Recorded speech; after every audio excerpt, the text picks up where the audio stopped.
Hello friends, welcome back our YouTube channel be on science. Friends, हम लोग discussion कर रहे हैं क्लास 11th बायोलॉजी, जो कि चैप्टर 2 है, जीव जगत का वर्गीकरण, classification of living beings. Friends, हम लोगों ने चैप्टर को एनसीईआरटी को डिस्कशन किया है, जो कि चैप्टर 2 को हम लोगों ने 2 पार्टों में डिस्कशन किया है, जो कि फ्रेंड्स आपको चैनल के प्लेलिस्ट में यहाँ पे मिल जाएगा, जीव जगत का वर्गीकरण अध्याय 2 के नाम से। तो फ्रेंड्स, अगर आपने चैप्टर नहीं पढ़ा है तो वहाँ से जाके आप प्लेलिस्ट से पढ़ सकते हैं। फ्रेंड्स, हम लोग आज जीव जगत के वर्गीकरण जो एनसीईआरटी में क्वेश्चन दिए हैं उन उसको आज सॉल्व करेंगे। तो चलिए फ्रेंड्स, शुरू करते हैं। क्वेश्चन नंबर 1 है, वर्गीकरण की पद्धतियों में समय के साथ आए परिवर्तनों की व्याख्या कीजिए। तो फ्रेंड्स देखिए, यहाँ पे इसका अगर शॉर्ट उत्तर देना चाहते तो यहाँ तक हो सकता है, यहाँ तक दे सकते हैं। लेकिन फ्रेंड्स, इस वीडियो के अंतर्गत हमने विस्तार से ही बताया है, क्योंकि वर्गीकरण की पद्धतियों में समय समय पर कैसे बदलाव आए हैं, तो उसका यहाँ पे थोड़ा सा लंबा आंसर जाएगा समझने के लिए, और शॉर्ट आंसर चाहे तो उसको शॉर्ट भी करके हम लोग लिख सकते हैं। तो चलिए फ्रेंड्स, देखते हैं। वर्गीकरण पद्धति यानी कि क्लासिफिकेशन सिस्टम जीवों को उनके लक्षणों की समानता और असमानता के आधार पर समूह तथा उप समूहों में व्यवस्थित करने की प्रक्रिया है। प्रारंभिक पद्धतियाँ कृत्रिम थी, उनके पश्चात प्राकृतिक तथा जाति वृत्तीय वर्गीकरण पद्धतियों का विकास हुआ। ये तो हुआ एक छोटा सा। फ्रेंड्स, यहाँ से हम लोग डिटेल में जानेंगे। देखिए, दिया हुआ है फ्रेंड्स, समय समय पर विभिन्न प्रकार के वर्गीकरण प्रस्तावित किए गए। मुख्य रूप से 3 निम्नलिखित प्रकार के होते हैं, जिसमें फ्रेंड्स पहला हम लोग का है वर्गीकरण की कृत्रिम पद्धति, आर्टिफिशियल सिस्टम ऑफ क्लासिफिकेशन। इसके अंतर्गत है फ्रेंड्स, इस पद्धति में केवल एक या दो लक्षणों के आधार पर जीवधारियों को वर्गीकृत किया जाता है। वनस्पति जगत के पितामह थियोप्रेटस ने 320 बीसी में प्रथम वर्गीकरण प्रस्तुत किया। उन्होंने पौधे को केवल स्वभाव यानी कि हैबिट के आधार पर वृक्ष, झाड़ी एवं शाक में वर्गीकृत किया। जंतुओं का सबसे पहला वर्गीकरण अरस्तु यानी कि एरिस्टोटल ने किया। वे प्राणियों को 2 प्रमुख समूहों में वर्गीकृत किए। पहला एनेइमा, इसके अंतर्गत वे जंतु रखे गए हैं जिनमें लाल रुधिर यानी कि रेड ब्लड नहीं होते थे, जैसे कि स्पंज, निडेरिया, मोलस्का, आर्थ्रोपोडा आदि संघ के जंतु। दूसरा फ्रेंड्स, उन्होंने इनेइमा में बांटा। इसमें वे जंतु रखे गए जिसमें लाल रुधिर होता था। इसमें कशेरुक जंतु को भी सम्मिलित किया गया, इनको 2 समूहों में बांटा गया। पहला अंड यूजी यानी कि ओविपेरस, वैसे जंतु जो अंडे देते हैं, और तो दूसरा जरा यूजी यानी कि विविपेरस, वैसे जंतु जो बच्चे को जन्म देते थे। वर्गीकरण की लैंगिक पद्धति, सेक्सुअल सिस्टम ऑफ क्लासिफिकेशन। इस पद्धति को फ्रेंड्स कैरोलस लिनियस ने 1758 में वर्गीकरण की लैंगिक पद्धति प्रस्तावित की, और इसीलिए उन्हें आधुनिक वर्गीकरण का पिता, father of modern systematic of taxonomy कहा जाता है। उन्होंने पौधे के पुष्पों में पुंकेसरों यानी कि स्टेमेंस की संख्या के आधार पर 24 वर्गों में वर्गीकृत किया। उन्होंने सभी पौधे को द्विनाम पद्धति के अनुसार नाम दिया, और इस वर्गीकरण को उन्होंने अपनी पुस्तक स्पीसीज प्लांटेनेरम में प्रकाशित किया। दूसरा है फ्रेंड्स वर्गीकरण की प्राकृतिक पद्धति, नेचुरल सिस्टम ऑफ क्लासिफिकेशन। इसके अंतर्गत है फ्रेंड्स, इस प्रकार का वर्गीकरण जीवधारियों के आपसी प्राकृतिक संबंधों को इंगित करता है तथा जीवों के सभी मुख्य तथा संबंधित लक्षण का ध्यान में रखते हुए किया जाता है। सन 1862 से 1883 में जॉन बेंथम तथा जोसेफ डॉल्टन हुकर ने अपनी पुस्तक जेनरा प्लांटेरम में पौधे का प्राकृतिक वर्गीकरण प्रस्तुत किया। उन्होंने पादप जगत को 2 उप जगत यानी कि सब किंगडम में निम्नलिखित प्रकार से वर्गीकृत किया। पहला तो उन्होंने क्रिप्टोगोनिया, इस वर्गीकरण में पुष्प रहित यानी कि नॉन फ्लावरिंग पौधों को रखा, तथा दूसरा फेनेरोगैमिया, इसके अंतर्गत सभी पुष्पीय पौधों यानी कि फ्लावरिंग प्लांट को रखा गया और उन्हें 202 कुलों यानी कि फैमिलीज में वर्गीकृत किया। अब तीसरा आता है फ्रेंड्स वर्गीकरण की जातिवृत्तीय पद्धति। इसके अंतर्गत आता है, इस वर्गीकरण के अंतर्गत जीवधारियों को उनके जातिवृत्तीय संबंधों के आधार पर वर्गीकृत किया जाता है। ऐसे वर्गीकरण जिसमें जीवों के आनुवांशिक यानी कि जेनेटिक्स तथा उद्विकासीय अंतर संबंधों का ज्ञान होता है, जातिवृत्तीय वर्गीकरण कहलाता है। इस प्रकार का वर्गीकरण एंगलर तथा प्रोटलर ने सर्वप्रथम दिया। उन्होंने पुष्पी पौधे को उनके विकास क्रम के आधार पर 280 कुलों में वर्गीकृत किया। और आगे है जीवधारियों की द्विजगत वर्गीकरण प्रणाली। इसके अंतर्गत अरस्तु द्वारा समस्त जीवों को 2 मुख्य समूहों में बांटा गया, जो कि जंतुओं एवं वनस्पतियों में विभाजित करने की परंपरा का शताब्दियों तक पालन किया गया। लिनियस नामक वैज्ञानिक ने भी अपनी पुस्तक सिस्टेमा नेचर्स में समस्त जीवों को दो जगतों यानी कि किंगडम से बांटा, जिसमें प्लांट किंगडम पादप जगत तथा जंतु जगत एनिमल किंगडम में विभाजित किया गया। परंपरागत द्विजगत वर्गीकरण का स्थान अंततः भी टेकर नामक वैज्ञानिक ने बदल दिए। इनके द्वारा 1969 में प्रस्तावित 5 जगत प्रणाली 5 किंगडम क्लासिफिकेशन ने ले लिया। इसे 5 जगत संकल्पना 5 किंगडम हाइपोथेसिस भी कहते हैं। इसके अनुसार समस्त जीवों को निम्नलिखित 5 जगत किंगडम में वर्गीकृत किया गया है, जो अभी तक मान्य है। पहला तो मोनेरा, प्रोटिस्टा, कवक, दूसरा पादप यानी कि प्लांटी और 5वां है जंतु यानी कि एनिमिलिया। इस तरह से वर्गीकरण पद्धतियों में समय समय पर परिवर्तन किए गए हैं। नेक्स्ट है दूसरा क्वेश्चन है, निम्नलिखित के बारे में आर्थिक दृष्टि से 2 महत्वपूर्ण उपयोग को लिखें, जो कि हमारा दूसरा क्वेश्चन है, जिसमें कि पहला दिया हुआ है परपोषी बैक्टीरिया और दूसरा आद बैक्टीरिया। तो हम लोग पहले यानी क को लेकर चलेंगे। परपोषी बैक्टीरिया हेट्रोट्रॉफिक बैक्टीरिया इसके अंतर्गत है। इस बैक्टीरिया का उपयोग दूध से दही बनाने, प्रतिजीवी यानी कि एंटीबायोटिक्स उत्पादन में तथा लेग्यूमिनेसी कुल के पौधे की जड़ों में नाइट्रोजन स्थिरीकरण नाइट्रोजन फिक्सेशन में किया जाता है। ख है आध बैक्टीरिया यानी कि आर्च बैक्टीरिया। आद बैक्टीरिया का उपयोग गोबर गैस यानी कि बायोगैस निर्माण तथा खानों यानी कि मेंस में किया जाता है। क्वेश्चन नंबर 3 है, डाइटम की कोशिका भित्ति के क्या लक्षण हैं? तो इसका उत्तर हो जाएगा फ्रेंड्स, डाइटम की कोशिका भित्ति में सीलिया पाई जाती है। कोशिका भित्ति 2 भागों में विभाजित होती है, ऊपर की एपिथिका तथा नीचे की हाइपोथिका। ये दोनों साबुनदानी की तरह लगे होते हैं। डाइटम की कोशिका भित्तियां एकत्र होकर डायटोमीशियम अर्थ बनाती हैं। क्वेश्चन नंबर 4 है, शैवाल पुष्पन यानी कि अलगल ब्लूम तथा लाल तरंगे रेड टाइड्स क्या दर्शाती है? तो फ्रेंड्स इसका उत्तर हो जाएगा, शैवालों की प्रदूषित जल में अत्यधिक वृद्धि शैवाल पुष्पन यानी कि अलगल ब्लूम कहलाती है। यह मुख्य रूप से नीली हरी शैवाल द्वारा होती है।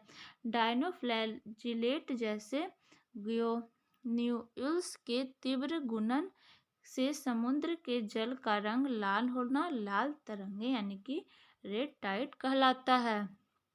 क्वेश्चन नंबर 5 है, वायरस से वायरॉइड कैसे भिन्न होते हैं? तो फ्रेंड्स इसका उत्तर हो जाएगा, वायरस से वायरॉइड निम्नलिखित प्रकार से भिन्न होते हैं। वायरस यानी कि विषाणु और ये वायरॉइड है। वायरस में यह न्यूक्लिक प्रोटीन का बना होता है, जबकि वायरॉइड जो है आरएनए यानी कि राइबोक एसिड के बने होते हैं। वायरस जो है इनमें एक प्रकार का न्यूक्लिक अम्ल डीएनए अथवा आरएनए कोई एक हो सकता है, जबकि वायरॉइड कम अनुभार वाले नगण्य आरएनए हैं। वायरस का न्यूक्लिक अम्ल एक प्रोटीन आवरण यानी कि कोट से घिरा रहता है और वायरॉइड जो है इसके ऊपर प्रोटीन का आवरण नहीं पाया जाता है। वायरस का आकार बड़ा होता है जबकि वायरॉइड का आकार छोटा होता है। पांचवा है, वायरस सभी जीवों को संक्रमित कर सकते हैं, लेकिन वायरॉइड केवल प्लांट को संक्रमित करते हैं। तो फ्रेंड्स, ये था वायरस और वायरॉइड में अंतर। अब क्वेश्चन नंबर 6 है, प्रोटोजोआ के 4 प्रमुख समूहों का संक्षिप्त वर्णन कीजिए। तो फ्रेंड्स, इसका उत्तर हो जाएगा, ये जगत प्रोटिस्टा के अंतर्गत आने वाले यूकैरियोटिक सूक्ष्मदर्शीय परपोषी सरलतम जंतु हैं। ये एक कोशिकीय होते हैं। कोशिका में समस्त जैविक क्रियाएं संपन्न होती है। ये परपोषी होता है। कुछ प्रोटोजोआ परजीवी होते हैं। इन्हें 4 समूहों में बांटा जाता है, जिसमें पहला है अमीबीय प्रोटोजोआ। ये जो प्रोटोजोआ होते हैं स्वच्छ जलीय या समुद्री होते हैं। कुछ न मृदा में भी पाए जाते हैं। समुद्री प्रकार के अमीबीय प्रोटोजोआ की सतह पर सिलिका का कवच होता है। ये कूटपाद की सहायता से प्रजनन तथा पोषण करते हैं। एंट अमीबा जैसे कुछ अमीबीय पेचिस ये जो रोग उत्पन्न इनसे रोग होता है। आगे है कसाभी प्रोटोजोआ, फ्लैजिलेट प्रोटोजोआ। इस समूह के सदस्य स्वतंत्र अथवा परजीवी होते हैं। इनके शरीर पर रक्षात्मक आवरण पेलिकल है। प्रजनन तथा पोषण में कसाभ यानी कि फ्लैजिला सहायक होता है। ट्रिपैनोसोमा परजीवी से ये निद्रा रोग, लिस्मानिया से काला जार रोग होता है। आगे है तीसरा पक्षमाभी प्रोटोजोआ, सिलिएट प्रोटोजोआ। इसका हो जाएगा, इस समूह के सदस्य जलीय होते हैं एवं इसमें अत्यधिक पक्षमाभ यानी कि सीलिया पाए जाते हैं। शरीर दृढ़ पेलिकल से घिरा होता है। इसमें जो है अस्थायी कोशिका मुख, साइटोसोम व कोशिका गुद यानी कि साइटोपेज पाई जाती है। पक्षमाभों में लयबद्ध गति के कारण भोजन कोशिका मुख में पहुंचता है। उदाहरण के लिए पैरामीशियम। चौथा है स्पोरोजोआ प्रोटोजोआ। ये जो है अंतः परजीवी होते हैं। इनमें प्रचलन नांग का अभाव होता है। प्रचलन अंग का अभाव होता है। कोशिका पर पेलिकल का आवरण होता है। इनके जीवन चक्र में संक्रमण करने योग्य बीजाणुओं का निर्माण होता है। मलेरिया परजीवी प्लाज्मोडियम के कारण कुछ दशक पूर्व होने वाले मलेरिया रोग से मानव आबादी पर कुप्रभाव पड़ा था। इस तरह के ये जो हैं रोग उत्पन्न करते हैं। फ्रेंड्स, क्वेश्चन नंबर 7 है, पादप स्वपोषी हैं। क्या आप ऐसे कुछ पादपों को बता सकते हैं जो आंशिक रूप से परपोषित हैं, मतलब आंशिक रूप से दूसरे जीव पर निर्भर रहते हैं? तो फ्रेंड्स, इसका उत्तर हो जाएगा पर्णहरित की उपस्थिति के कारण पादप स्वपोषी होते हैं। यानी कि पर्णहरित की उपस्थिति यानी कि क्लोरोफिल की उपस्थिति के कारण पादप जो है स्वपोषी होते हैं, मतलब अपना पोषण स्वयं करते हैं। सूर्य के प्रकाश तथा पर्णहरित की उपस्थिति में प्रकाश संश्लेषण क्रिया द्वारा ये अपना भोजन स्वयं बना लेते हैं। कुछ पौधे परपोषी होते हैं। ये परजीवी, मृतजीवी, सहजीवी या कीटभक्षी होते हैं। पहला जिसमें परजीवी पौधे हैं पैरासाइटिक प्लांट। ये पूर्ण आंशिक परजीवी होते हैं, जैसे कि अमरबेल, रैफलिसिया, गठवा पूर्ण परजीवी होते हैं। बिस्कम, चंदन अपूर्ण परजीवी होते हैं। स्फेर्नेलम और निओसिया मृतोपपोषी होते हैं। लाइकेन मटर कुल के पौधे की जड़ों में पाए जाने वाले राइजोबियम विषाणु सहजीवी यानी कि समबायोन्ट पादप के उदाहरण हैं। कीटभक्षी पौधा जैसे कि नेपथिल्स, इसोरा ड्रोसेरा, सॉरी ये ड्रोसेरा है, यूटिकुलेरिया आदि नाइट्रोजन की पूर्ति हेतु कीटों का भक्षण करते हैं।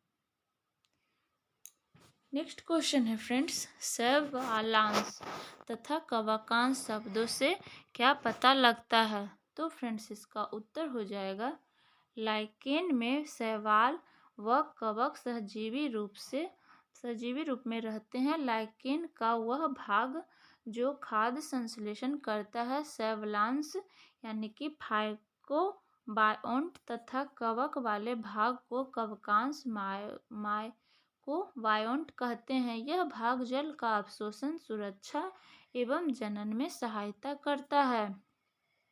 क्वेश्चन नंबर 9 है, कवक जगत के वर्गों का तुलनात्मक विवरण निम्नलिखित बिंदुओं पर कीजिए, जिसमें पहला है पोषण की विधि और दूसरा है जनन की विधि। तो पहला कवक जगत के पोषण की विधि हम लोग देख लेते हैं। फाइकोमाइसीटीज में पोषण कैसे होता है? इस कवक जगत में पोषण की विधि मृतोपजीवी या पूर्ण परजीवी होता है। स्कोमाइसीटीज में पोषण जो होता है इसके अंतर्गत पोषण मृतोपजीवी, परजीवी और डिकम्पोजर्स या कोप्रोफिल्स द्वारा होती है। आगे है बेसिडियोमाइसीटीज। तो इस जगत के अंतर्गत पोषण जो होता है का प्रकार मृतोपजीवी या परजीवी होता है। और यही है ड्यूट्रोमाइसीटीज, इसके अंतर्गत मृतोपजीवी या परजीवी या डिकम्पोजर्स के द्वारा जो है पोषण होता है। अब दूसरा है जनन की विधि। तो फाइकोमाइसीटीज में जनन किस प्रकार होगा? तो इसके अंतर्गत अलैंगिक जनन के द्वारा इसमें जनन होता है, जिसके अंतर्गत जूस्पोर या अचल एप्लेनोस्पोर द्वारा होता है। और इसमें लैंगिक जनन जो होता है युग्मक धानीय संपर्क तथा युग्मक धानीय संयुग्मकन द्वारा होता है। स्कोमाइसीटीज में जनन जो है इसके अंतर्गत अलैंगिक जनन कोनिडिया जो कि विशिष्ट कवक जाल जिसे कोनिडीधर कहते हैं, कोनिडिया अंकुरित होकर कवक जाल बनाते हैं तथा लैंगिक जनन ईसाई के अंदर बनने वाले एस्कोस्पोर द्वारा होता है। आगे है फ्रेंड्स बेसिडियोमाइसीटीज। इसके अंतर्गत जो है जनन की विधि अलैंगिक स्पोर नहीं बनते हैं। लैंगिक जनन प्लाज्मोगैमी द्वारा होता है, जिसमें अंततः बेसिडियम बनते हैं। इसके समान उदाहरण एगैरिकस मशरूम, स्टिलैगो यानी कि कंड तथा पक्सिनिया कीटर फंगस हैं। नेक्स्ट है ड्यूट्रोमाइसीटीज। इसमें फ्रेंड्स केवल अलैंगिक बीजाणुओं द्वारा जनन होता है, जिन्हें कोनिडिया कहते हैं। इसके कवक जाल पट्टीय तथा शाखित होते हैं। इसमें से कुछ सदस्य मृतजीवी अथवा परजीवी होते हैं, लेकिन उनके अधिकांश सदस्य अपशिष्ट के अपघटक होते हैं और खनिज चक्रण में सहायक होते हैं। Example Alternaria trichoderma. नेक्स्ट है फ्रेंड्स क्वेश्चन नंबर 10 है, यूग्लिना के विशिष्ट चारित्रिक लक्षण कौन से हैं? तो फ्रेंड्स इसका उत्तर हो जाएगा यूग्लिनाइट के विशिष्ट चारित्रिक लक्षण निम्नलिखित हैं, जिसमें पहला है अधिकांश स्वच्छ स्थिर जल यानी कि स्टैग्नेंट फ्रेश वाटर में पाए जाते हैं। दूसरा है इसमें कोशिका भित्ति नहीं पाई जाती है। तीसरा है इनमें कोशिका भित्ति की जगह एक प्रोटीन युक्त पदार्थ परत यानी कि लेयर पेलिकल पाया जाता है, जो इसकी संरचना को लचीला बनाती है और रक्षात्मक आवरण प्रदान करती है। चौथा है इसमें दो कशाव यानी कि फ्लैजला होते हैं, जिसमें से एक छोटा तथा दूसरा लंबा होता है। पांचवा है सूर्य के प्रकाश में ये प्रकाश संश्लेषी होते हैं। छठा है सूर्य के प्रकाश नहीं होने पर अन्य सूक्ष्म जीवधारियों का शिकार कर परपोषी की तरह व्यवहार करते हैं। इनमें पाए जाने वाले वर्णक उच्च पादपों में उपस्थित वर्णकों के समान होते हैं, जैसे कि एग्जाम्पल यूग्लिना में। क्वेश्चन नंबर 11 है फ्रेंड्स, संरचना तथा आनुवांशिक पदार्थ की प्रकृति के संदर्भ में वायरस का संक्षिप्त विवरण दें। वायरस से होने वाले 4 रोगों के नाम भी लिखे। तो फ्रेंड्स इसका उत्तर हो जाएगा वायरस 2 प्रकार के पदार्थों को बने होते हैं। इसमें पहला तो प्रोटीन और न्यूक्लिक एसिड। प्रोटीन का खोल यानी कि सेल जो न्यूक्लिक एसिड के चारों ओर रहता है उसे कैप्सिड कहते हैं। प्रत्येक कैप्सिड छोटी छोटी इकाइयों का बना होता है जिन्हें कैप्सियोमियर्स कहा जाता है। ये कैप्सोमियर्स न्यूक्लिक एसिड कोर के चारों ओर एक जियोमेट्रिकल फैशन में होते हैं। न्यूक्लिक एसिड या तो आरएनए या डीएनए के रूप में होते हैं। पौधे तथा कुछ जंतुओं के वायरस का न्यूक्लिक एसिड आरएनए यानी कि राइबो न्यूक्लिक एसिड होता है, जबकि अन्य जंतु वायरस में यह डीएनए डीऑक्सी राइबो न्यूक्लिक के रूप में होता है। जबकि अन्य जंतुओं में वायरस में यह डीएनए जो होता है डीऑक्सी राइबो न्यूक्लिक एसिड के रूप में होता है। वायरस का संक्रमण करने वाला भाग आनुवांशिक पदार्थ यानी कि जेनेटिक मटेरियल है। वायरस का आनुवांशिक पदार्थ निम्नलिखित प्रकार का हो सकता है, जिसमें कि पहला है डीएनए डबल स्ट्रैंडेड डीएनए यानी कि द्विरज्जुकीय, जैसे कि बैक्टीरियोफेज, हर्पिस और वायरस हेपेटाइटिस बी पहला ये रोग हुआ। आगे है फ्रेंड्स एक रज्जुकीय डीएनए यानी कि सिंगल स्ट्रैंड डीएनए जो कि कोलिफेज हो सकता है। आगे है द्विरज्जुकीय डीएनए यानी कि डबल स्ट्रैंडेड द्विरज्जुकीय आरएनए डबल स्ट्रैंडेड आरएनए, जैसे कि रियो वायरस, ट्यूमर वायरस। चौथा है फ्रेंड्स ये इसका जेनेटिक पदार्थ इस तरह का हो सकता है। एक रज्जुकीय आरएनए यानी कि सिंगल स्ट्रैंडेड आरएनए, जैसे कि टीएमवी, खुरपका मुंहपक्का वायरस, पोलियो वायरस और रिट्रोवायरस। ये जो है 4 तरह का जेनेटिक मटेरियल हो सकता है। अब वायरस से होने वाले रोग हैं। पहला एड्स, दूसरा सॉर्स, तीसरा ब्लड फ्लू डेंगू हो सकता है और पोटैटो मोजैक। ये जो है वायरस से होने वाले 4 प्रकार के रोग थे और ये 4 तरह का इनका आनुवांशिक पदार्थ हो सकता है और इस 4 तरह का रोग हम लोगों ने डिस्कशन कर लिया। आगे है फ्रेंड्स क्वेश्चन नंबर 12, इसमें दिया हुआ है अपनी कक्षा में इस शीर्षक का क्या वायरस सजीव है अथवा निर्जीव पर चर्चा करें। तो फ्रेंड्स इसका उत्तर हो जाएगा, देखिए चर्चा के बाद हम लोग इस तरह का चर्चा कर सकते हैं। वायरस की खोज सर्वप्रथम इनावोस्की 1892 में की थी, जो है कि प्रूफ फिल्टर से भी छन जाते हैं। एम्स.डब्ल्यू.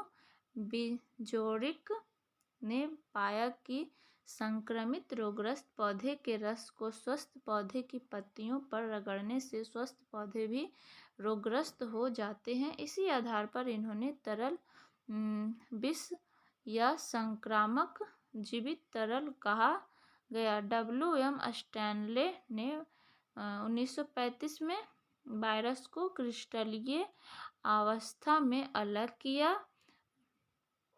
डार्लिंगटन ने 1944 में ने खोजा कि वायरस न्यूक्लियो प्रोटीन से बने होते हैं। वायरस को सजीव तथा निर्जीव के मध्य की कड़ी यानी कि कनेक्टिव लिंक मानते हैं।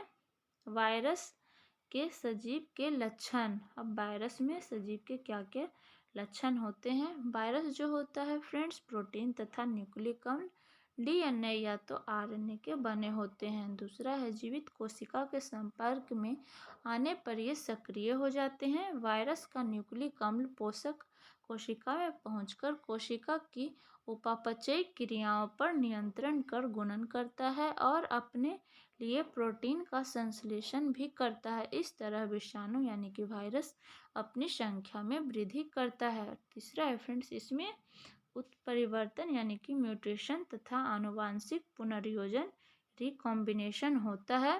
चौथा, इसमें जीवों यानी कि लिविंग बींग्स की तरह गुणन यानी कि मल्टीप्लिकेशन होता है, लेकिन यह पोषक कोशिका के अंदर होता है। ये अकेले नहीं कर सकता है जबकि इसको होस्ट सेल न मिले। पांचवा है, इसमें आनुवांशिक पदार्थ की पुनरावृत्ति यानी कि रिप्लिकेशन ऑफ जेनेटिक मटेरियल होता है। आनुवांशिक पदार्थ की ये पुनरावृत्ति करते हैं। इसमें बदलते पर्यावरण के प्रति अनुकूलन यानी कि अडेप्टेशन की क्षमता होती है। और वायरस के निर्जीवता के लक्षण, इसमें पहला है वायरस की स्वयं की कोई उपापचयी क्रिया मेटाबॉलिक एक्टिविटीज नहीं होती है। दूसरा, ये केवल जीवित कोशिकाओं में पहुंचकर ही सक्रिय होते हैं। जीवित कोशिका के बाहर ये निष्क्रिय यानी कि इनएक्टिव होते हैं। तीसरा, इसमें जीवद्रव तथा कोशिकांग अनुपस्थित रहते हैं, मतलब ये क्रिस्टलीय फॉर्म में रहता है, एक निर्जीव पदार्थ के जैसा। इसके अंदर कोई कोशिकांग यानी कि सेल ऑर्गेनेल्स नहीं होते हैं, ना ही जीवद्रव प्रोटोप्लाज्म पाया जाता है। चौथा है, वायरस को रवों यानी कि क्रिस्टल के रूप में निर्जीवों की भांति सुरक्षित रखा जा सकता है। रवे यानी कि क्रिस्टल की अवस्था में भी इनकी संक्रमण शक्ति कम नहीं होती, मतलब इन निर्जीव अवस्था में भी तुरंत संक्रमण किसी को कर सकता है। इसकी शक्ति में, संक्रमण शक्ति में कोई कमी नहीं होती है। पांचवा है, जब ये रवे क्रिस्टल के रूप में रहते हैं, इनमें श्वसन यानी कि रिस्पायरेशन, वृद्धि यानी कि ग्रोथ, गति इत्यादि की क्रियाएं नहीं होती है। ये निर्जीव की तरह पड़ा हुआ रहेगा, लेकिन इसमें शक्ति रहता है कि संक्रमित तुरंत कर देगा। तो फ्रेंड्स, इस तरह से हमारा चैप्टर जो 2 था वो समाप्त होता है। फ्रेंड्स, इसमें हम लोगों ने यहाँ 12 क्वेश्चन तक हम लोगों ने यहाँ पे डिस्कशन कर लिया है। तो फ्रेंड्स, हम लोग का अध्याय 2 जीव जगत का वर्गीकरण चैप्टर हम लोग का समाप्त होता है। फ्रेंड्स, इसी के साथ हम लोग मिलेंगे अध्याय 3 में, जो कि वनस्पति जगत से है। तो फ्रेंड्स, उम्मीद है कि वीडियो आप लोग को पसंद आया होगा। इसके साथ ही हमारे चैनल को सब्सक्राइब कीजिए, ताकि आपको आगे जो अध्याय आएंगे उसका वीडियोज़ और नोटिफिकेशन आपको समय पे मिल जाएगा। तो फ्रेंड्स, मिलते हैं नेक्स्ट वीडियो में।